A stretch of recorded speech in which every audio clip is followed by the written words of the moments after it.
Special day 5 Shri માનતુંગ Suriji મહારાજ રાજાની શરમમાં ન તણાતા 44 બેડીઓથી બંધાયા તો ખરા, પણ ભક્તામર સ્તોત્રની રચના કરીને એ બેડીઓથી મુક્ત થઈ ગયેલ આચાર્ય ભગવાન શ્રી માનતુંગ સુરીજી મહારાજાએ ધર્મેન્દ્ર દ્વારા 18 અક્ષરનો મંત્ર પ્રાપ્ત કરી નમી ઉન સ્તોત્રની રચના કરી.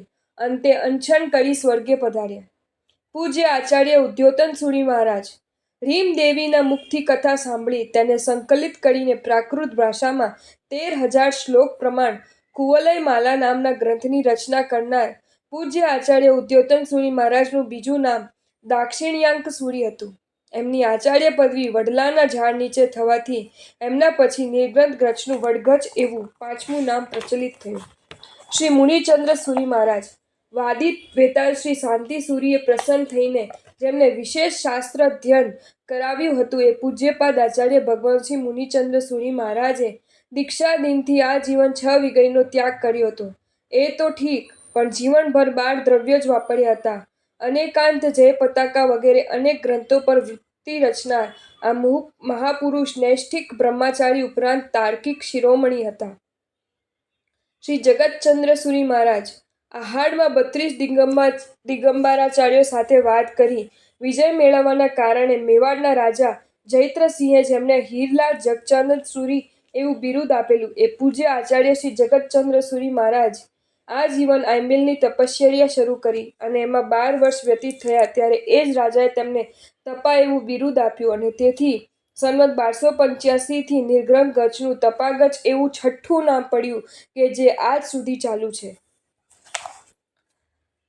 પૂજ્ય આચાર્ય દેવ શ્રી વિદ્યાનંદ સુરી અને પૂજ્ય આચાર્ય દેવ શ્રી ધર્મઘોષ સુરીજી ગ્રહસ્થપણામાં સગાભાઈ અને સાધુપણામાં ગુરુભાઈ એવા પૂજ્ય આચાર્ય દેવ શ્રી વિદ્યાનંદ સુરી અને પૂજ્ય આચાર્ય દેવ શ્રી ધર્મઘોષ સુરીજી. વિદ્યાનંદ સુરીજીએ વિદ્યાનંદ વ્યાકરણની રચના કરી તો ધર્મઘોષ સુરીજીએ સંગાચાર ભાષ્ય વિવરણ અવચૂરી સહિત શ્રાદ્ધ જીતકલા વગેરે ઘણા ગ્રંથોની રચના કરી. શ્રી દેવેન્દ્ર સુરી મહારાજ ખંભાતના જેમણે પ્રવચનમાં 1800 શ્રાવકો તો સામાયિક લઈને બેસતા હતા એ સમર્થ વિદ્વાન અને શુદ્ધ સંયમી પૂજ્ય આચાર્ય શ્રી દેવેન્દ્ર સુરી મહારાજ કે જેમણે 95 કર્મગ્રંથ શ્રાદ્ધ વિધિ વગેરે સંસ્કૃત પ્રાકૃત અને અનેક ગ્રંથોની રચના તો કરી જ પણ પોતાના ગુરુભાઈ વિજયચંદ્ર સુરીજી સાથે મળીને મહુવા, પાટણ, ખંભાત વગેરે સ્થળોએ મોટા જ્ઞાન ભંડારો બનાવ્યા તેમજ આગમ ગ્રંથો પણ લખાવ્યા. શ્રી સોમપ્રભ સુરી મહારાજ 11 અંગમ જેમણે કંઠસ્થ હતા જેઓ વિદ્વાન શાંત અને આત્મવગેશી હતા.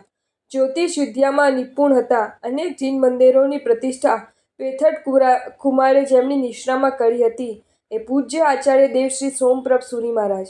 યતિ જીતકલ્પ વગેરે ઘણા ગ્રંથોની રચના કરનાર આ મહાપુરુષ ખંભાતમાં જ્યારે કાલધર્મ પામ્યા ત્યારે આકાશમાં ઉદ્યોત આકાશવાણી વગેરે અનેક ચમત્કારો થયા. શ્રી સોમતિલક સુરી મહારાજ સહિષ્ણુતા અને પોતાના ઉદાત્ત વિચારોના કારણે જેઓ એ સમયમાં શ્રેષ્ઠ આચાર્ય તરીકેની ખ્યાતિ પામ્યા હતા અને ગચ્છમત્વથી પર હોવાના કારણે ખડતર ગચ્છીય શ્રી જીનપ્રભ સુરીએ પોતાના શિષ્ય માટે રચેલ 709 સ્તોત્રો જેમણે અર્પણ કર્યા હતા એ પૂજ્ય આચાર્ય શ્રી સોમતિલક સુરી મહારાજ.